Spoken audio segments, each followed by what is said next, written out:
بسم اللہ الرحمن الرحیم الحمد للہ والصلاة لأہلها اما بعد فاعوذ باللہ من الشیطان الرجیم بسم اللہ الرحمن الرحیم شہر رمضان الذی انزل فیہ القرآن صدق اللہ العظیم ان اللہ وملائکتہ یصلون علی النبی یا ایہا الذین آمنوا صلوا علیہ وسلموا تسلیما الصلاۃ والسلام علیک یا سیدی یا رسول اللہ وعلی آلک واصحابک یا سیدی یا رحمۃ للعالمین۔ اللہ تعالیٰ کی حمد و ثنا سرکار دو عالم نور مجسم صلی اللہ علیہ وسلم کی مقدس و منزہ بلند و بالا بارگاہ میں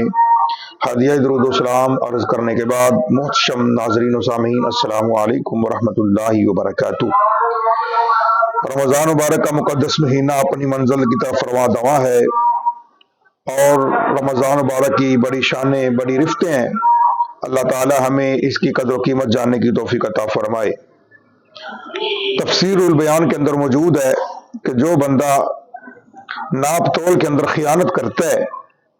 قیامت کے روز اسے دوزخ کی گہرائیوں میں ڈال دیا جائے گا اور آگ کے دو پہاڑوں کے درمیان اسے بٹھا دیا جائے گا اور اسے حکم دیا جائے گا کہ ان پہاڑوں کو ناپو اور تولو۔ جب وہ تولنے لگے گا تو آگ سے جلا ڈالے گی۔ دو پہاڑوں کے درمیان اسے بٹھا دیا جائے گا کہ اس کو ناپو اور تولو۔ جب وہ تولنے کی کوشش کرے گا تو وہ دونوں پہاڑوں سے آگ نکلے گی اور اس آگ سے وہ بندہ جل جائے گا۔ تو غور فرمائیں میرے دوستو مسلمانوں، مختصر سی زندگی میں چند فانی سکے حاصل کرنے کے لیے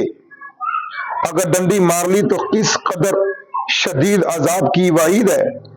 آج معمولی گرمی برداشت نہیں ہوتی تو جہنم کے آگ کے پہاڑوں کی تپش کس طرح برداشت ہوگی۔ خدارا اپنے حال پر رحم کرتے ہوئے مال کی حفظ سے دور رہیے ورنہ مال غیر حلال دونوں جہان میں وبال بن جائے گا۔ حضرت سیدنا وہب بن منبہ رضی اللہ تعالیٰ عنہ فرماتے ہیں بنی اسرائیل کے ایک نوجوان نے ہر قسم کے گناہوں سے توبہ کر لی، پھر 70 سال تک مسلسل عبادت کرتا رہا، دن کو روزہ رکھتا، رات کو اللہ کی جاگ کر عبادت کرتا۔ اس کے تقوی کا یہ عالم تھا کہ نہ کسی سایہ کے نیچے آرام کرتا، نہ ہی کوئی عمدہ غذا کھاتا۔ جب اس کا انتقال ہو گیا تو اس کے بعد دوستوں نے اسے خواب میں دیکھ کر پوچھا ما فعل اللہ بک، یعنی کہ اللہ تعالیٰ نے تیرے ساتھ کیا معاملہ کیا، کیسے گزری؟ تو اس نے بتایا کہ اللہ تعالیٰ نے میرا حساب لیا، پھر سب گناہوں کو بخش دیا، مگر افسوس ایک تنکا جو میں نے دنیا میں استعمال کیا لیکن اس تنکے کے مالک سے اجازت نہیں لی، دانتوں میں خلال کرنے کے لیے وہ میں نے تنکا لیا اور اس کے مالک سے معاف کرانا رہ گیا تھا۔ افسوس صد افسوس، اسی وجہ سے ابھی تک مجھے جنت سے روکا ہوا ہے۔ تو میرے دوستو لرز جاؤ، تھر تھرا اٹھو جب غضب جبار قہار جوش پر آتا ہے تو ایسے گناہ پر بھی گرفت ہو جاتے ہیں جسے دنیا والوں کے نزدیک بہت ہی معمولی تصور کیا جاتا ہے۔ جیسے کہ ابھی ہم نے بیان کیا کہ ایک عابد زاہد نیک بندہ صرف اور صرف اس وجہ سے جنت سے روک دیا گیا کہ اس نے ایک حقیر تنکا اس کے مالک کی اجازت کے بغیر استعمال کیا اور بغیر معاف کرائے انتقال کر گیا اور اس تنکے کی وجہ سے پھنس گیا ہے، اب جنت سے روکا ہوا ہے۔ ذرا سوچئے، غور کیجئے، ایک تنکا تو کیا شے ہے، آج کل تو لوگ نہ جانے کیسی کیسی قیمتی امانتیں ہڑپ کر جاتے ہیں اور ڈکار تک نہیں لیتے۔ اللہ تعالی ہمیں دنیا کے اندر آخرت کی تیاری کرنے کی توفیق عطا فرمائے اور دنیا میں رہ کر ہی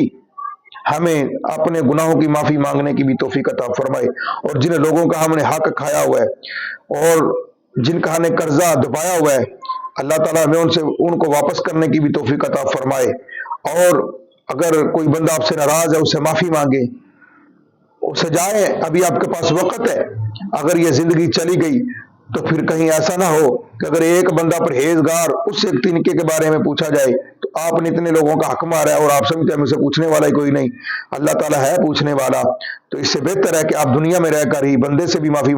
مانگ لیں، اللہ کی بارگاہ میں بھی آ جائیں، توبہ کر لیں۔ اللہ تعالیٰ ہم سب کا نگہبان ہو اور اللہ تعالیٰ ہمیں آخرت کی تیاری کی توفیق عطا فرمائے۔